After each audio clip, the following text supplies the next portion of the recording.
Welcome back to the channel, guys. Today we will be reviewing two generations of the Mazda MX-5 Miata. We're currently sitting in a 2013 NC3 Club, and we'll be comparing this to the brand new 2024 ND3 Club. If this feels like deja vu, well, that's because I've done a very similar video before, actually less than a year ago, comparing a modified NC3 versus a supercharged ND2. In the comments, a lot of you guys pointed out that it's not fair comparing a supercharged ND2 versus a naturally aspirated NC3.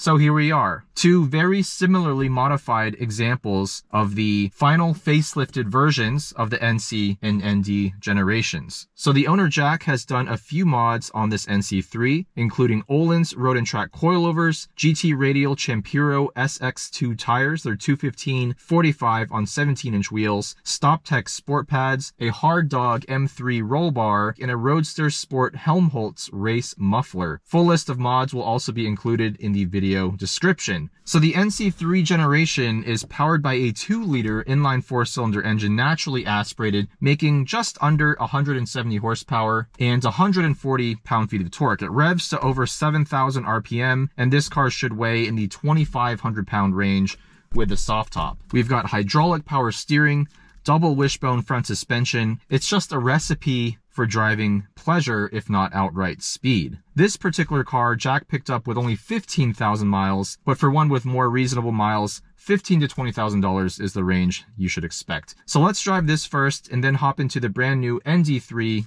with a few mods and see if it's worth well over double the price. Very bare bones interior, cheap plastics throughout. The seats are just cloth and they're not very impressive. They don't have a whole lot of lateral support either for your thighs or for your back, and they're also manually adjustable. This era of Mazda featured a very simple interior, physical controls for everything, simple 3-spoke steering wheel with just a few basic buttons, and of course analog gauges.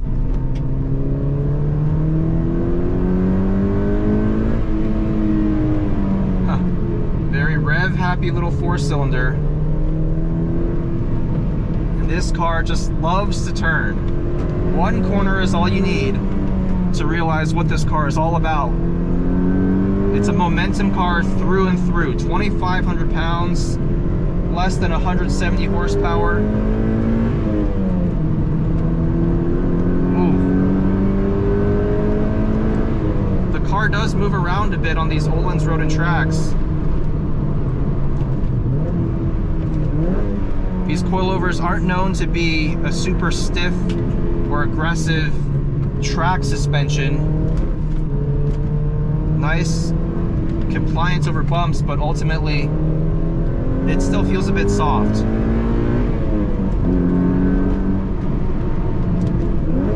So easy to heel toe. And the throttle response is perfect. I have no complaints with it. It's so direct, so linear and predictable.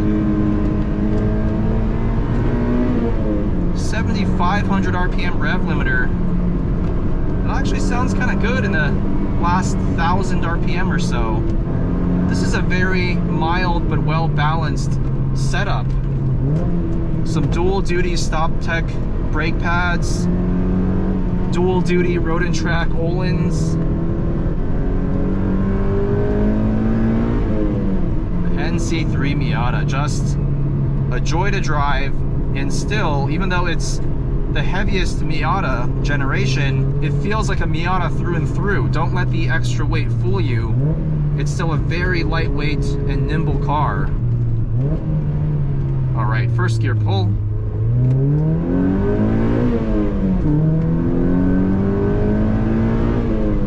It's not a quick car, but it's a fun car. It doesn't feel vastly underpowered though, unlike the NA and NB. This 2-liter engine actually has a reasonable amount of mid-range torque. I just love downshifting in this car. It's so easy to nail every single rev match, and the pedals are placed perfectly for heel and toe. Brakes feel good.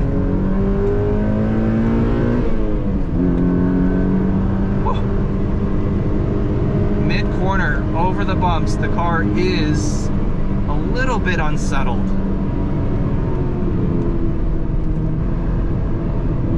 Oh yeah, a little bit of movement. Hydraulic power steering. It's light, very light, but it has a good amount of feedback. This is the last generation of Miata to have hydraulic steering. The ND generation moved to EPS, but the ND3 did get a revised steering rack, so let's see if that actually feels anywhere as good as this one.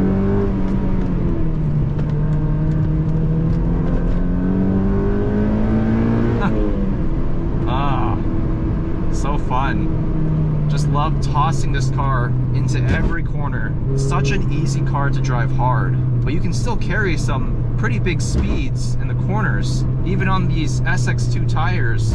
I used to run these on my old BRZ, and I tracked on them several times, and grip level did feel similar to the OEM Pilot Sport 4. But these tires last forever. You can drive on them for 20-minute sessions with only minor loss in grip, and they'll last 10 plus track days.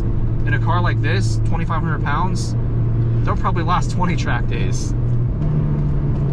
Now where this car really excels is in the downhill. Because it's so light and nimble,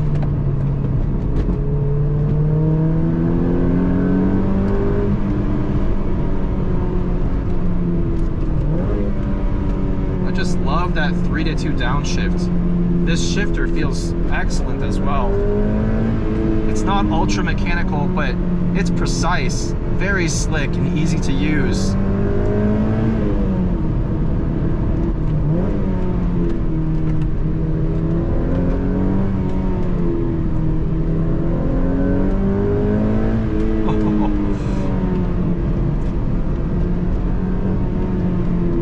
Second gear corners are a Miata's bread and butter.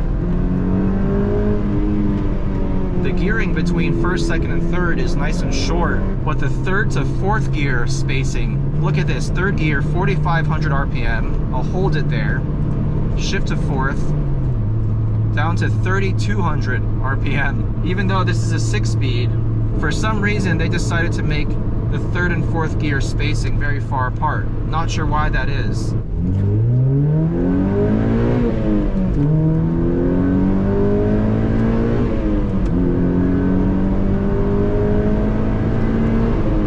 It's such a good chassis, such a good generation of Miata. It's well-rounded also. This car won't beat you up on a daily basis in the way that an NA or NB will. These things are dead reliable, they're incredibly fun to drive, they respond well to mods, there's plenty of aftermarket support, there's so little to complain about.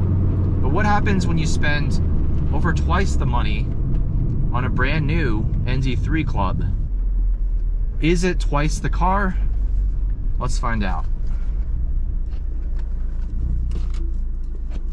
Alright guys, we're now in the brand new 2024 ND3 RF Club. I've driven versions of this car before, but I'm very excited for this one because this has the Sakebomb long stroke Ohlins road and track coilovers. These have a longer stroke than the standard Ohlins for this platform. Other than that, this car is mostly stock. It's got Cusco front and rear sway bars, Cusco front and rear strut tower bars, and the entire Cusco underbody brace kit, but that's pretty much it. Just some chassis stiffening and some coilovers. Less than 700 miles on the odometer, and the owner Alan mentioned that he broke it in so I could drive it for this video. So we're powered by a 2-liter naturally aspirated inline 4-cylinder engine just like the NC3, but this one makes 181 horsepower and 151 pound-feet of torque. So up about 15 horsepower and 10 pound-feet of torque over the NC3. Redline is a similar 7,500 RPM 6-speed manual transmission. In RF Club trim, this should weigh almost 2,500 pounds. If you get the soft top, it should weigh in the 2,300 pound range. Double wishbone front suspension, multi-link rear, and this has the BBR package or Brembo brakes, BBS wheels, and these excellent Recaro seats. Interior is so much better than the NC3's. It's so refined. It feels like an entry-level luxury car in some regards. Of course, it's better given you're paying over $40,000 for this car as spec'd. Stitched leather across the dash. We have a new wider infotainment display compared to the old ND2. Still have physical controls for basically everything, but the quality just feels on a whole different level than the NC3. Even the steering wheel feels much nicer. Luckily, we still have an analog tachometer. Also, this shade of gray is absolutely fantastic and matched on the doors. Over $40,000. I think Alan said this one was $42,000. We'll put it into the traction control setting, which is new for the ND3. It used to be just on or off for the ND2.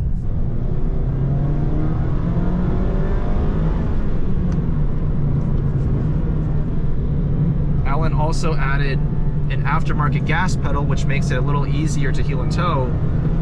But the stock pedal placement, in my opinion, was already perfect for heel and toe.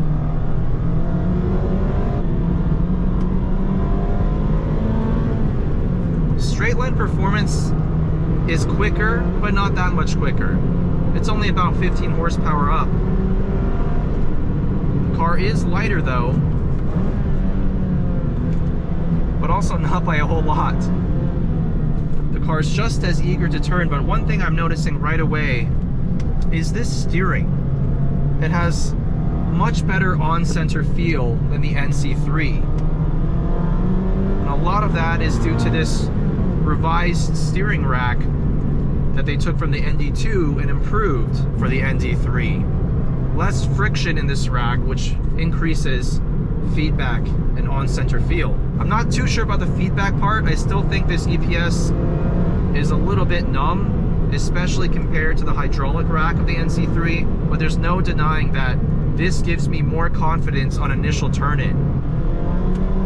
There's also a lot more weight to this steering compared to the NC3. Another thing I'm noticing right away is this suspension with a Sakebomb long stroke Ohlins. This car handles the bigger bumps at higher speed a lot better than the NC3. I'm not sure how much of that is due to the long stroke version of the Ohlins versus just the inherent design of the ND3 versus NC3.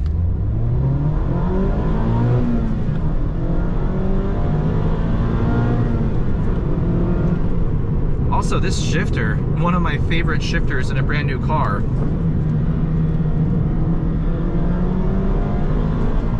It's a definite upgrade over the NC shifter. It's even more precise, more direct, has a little bit more of a mechanical feeling to it.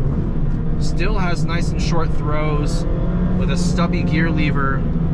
It's just a joy to use. These Brembo brakes feel excellent. This car with the OEM Bilstein dampers, which come with the club trim, felt like a very softly sprung and damped car. But these Ohlins really have made it feel so much more composed. Much less body roll. These Cusco sway bars, I'm sure, are contributing to that as well. But the car doesn't feel too stiff. It feels like just the right compromise for a streetable and trackable car.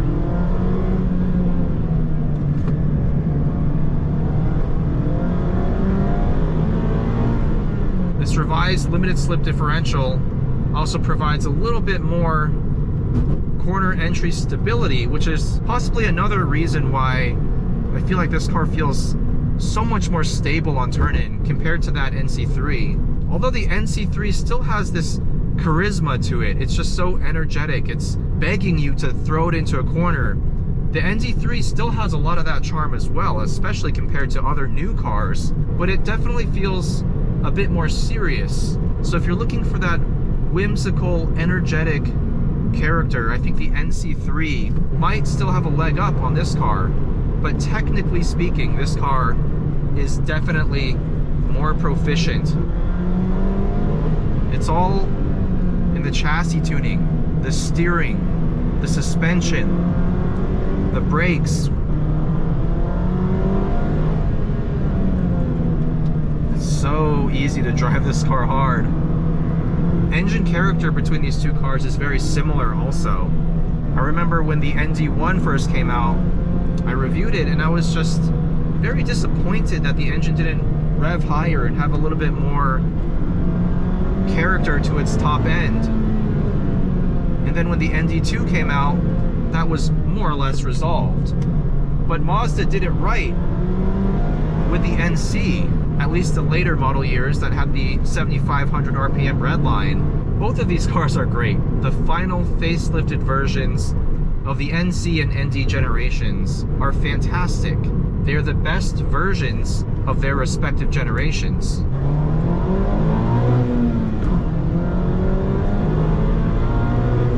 But which one should you buy? I maintain that if the Miata is going to be your second or third car, and your priority is driving pleasure, not outright speed, in which case you wouldn't buy a Miata anyways, I think the NC3 provides 80% of the competence of the ND3 with 100% of the fun factor, maybe 110%. The real reason to get a new ND3 and pay that premium, in my opinion, is if you're going to be spending a lot of time on the street with this car.